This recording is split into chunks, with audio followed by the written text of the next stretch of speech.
देशभरामध्ये 78व्या स्वातंत्र्य दिनाचा उत्साह पाहायला मिळतोय। पंतप्रधान मोदींच्या हस्ते लाल किल्ल्यावर ध्वजारोहण करण्यात आलं। लाल किल्ल्यावर सलग 11व्यांदा मोदींनी तिरंगा फडकवलाय।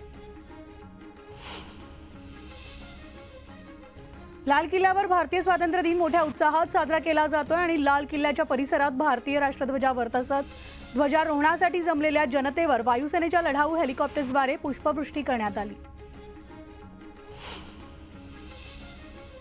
लाल किल्ल्यावर ध्वजारोहण पार पडलं त्यावेळेस लाल किल्ला परिसरात पावसाच्या सरी देखील बरसल्या आणि तरी देखील लाल किल्ल्याच्या परिसरात जमलेल्या भारतीयांची गर्दी या ठिकाणी कायम होती।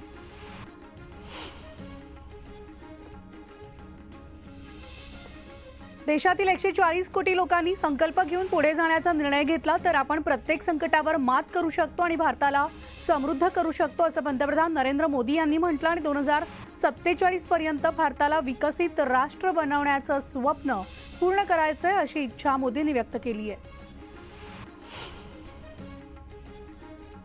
राष्ट्रीय स्वयंसेवक संघाच्या महालमध्ये मुख्यालयामध्ये मोहन भागवतांच्या हस्ते ध्वजारोहण करण्यात आलं। स्वातंत्र्य न गमावणं ही आपली जबाबदारी आहे असं प्रतिपादन यावेळेस मोहन भागवतांनी केलंय। मुख्यमंत्री एकनाथ शिंदे यांच्या हस्ते मंत्रालयामध्ये ध्वजारोहण करण्यात आलं। मंत्रालय परिसरामध्ये मोठ्या प्रमाणात सुरक्षा सुद्धा वाढवण्यात आली। मुख्यमंत्री शिंदेंनी वर्षा या निवासस्थानी ध्वजारोहण केलं। यावेळेस पोलीस दलाकडून मानवंदना देण्यात आली।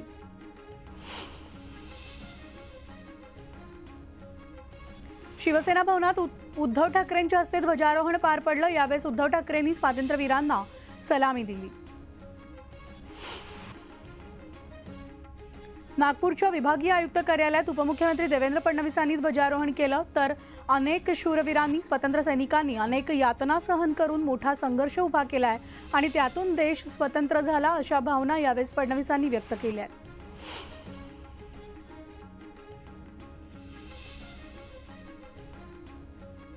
पुण्यामध्ये राज्यपालांच्या हस्ते झेंडावंदनाचा कार्यक्रम पार पडला। यावेळेस उपमुख्यमंत्री अजित पवार पुण्याचे पालकमंत्री अजितदादा या ठिकाणी उपस्थित होते। स्वातंत्र्य दिनानिमित्तानं जगद्गुरू संत तुकाराम महाराजांच्या देहूमधील मुख्य मंदिरामध्ये आकर्षक तिरंगा फुलांची सजावट करण्यात आली तर मुख्य गाभाऱ्यामध्ये आणि सभा मंडपात तसंच तुकोबांच्या मूर्तीला सुद्धा फुलांची आरास करण्यात आली। आकर्षक सजावटीमुळे तुकोबांचं मंदिर तिरंगामय झालंय।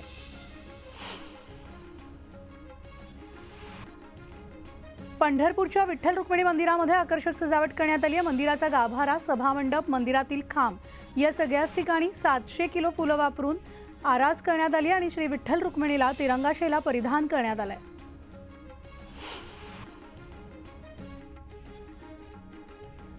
अठ्ठ्याहत्तराव्या स्वातंत्र्य दिनानिमित्तानं बुधवारी मुंबईतील छत्रपती शिवाजी टर्मिनस, मंत्रालय तसंच प्रमुख इमारती तिरंग्याच्या प्रकाशात न्हाऊन निघाल्या। मुंबईमधल्या छत्रपती शिवाजी महाराज आंतरराष्ट्रीय विमानतळाला आकर्षक रोषणाई करण्यात आली। स्वातंत्र्य दिनानिमित्तानं आंतरराष्ट्रीय विमानतळ तिरंगी रंगात न्हाऊन निघालं।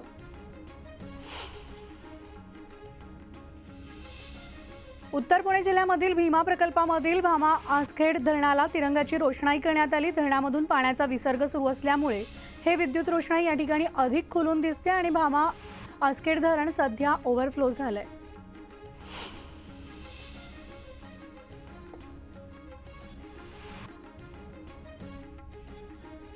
तर स्वातंत्र्य दिनानिमित्तानं जम्मू काश्मीर येथील रियासी इथं असलेल्या जगातील सगळ्यात उंच रेल्वे पुलाला तिरंग्याच्या रोषणाईनं सजावट करण्यात आली आणि आकर्षक विद्युत रोषणाई पाहण्यासाठी नागरिकांनी मोठ्या प्रमाणात या ठिकाणी गर्दी केली।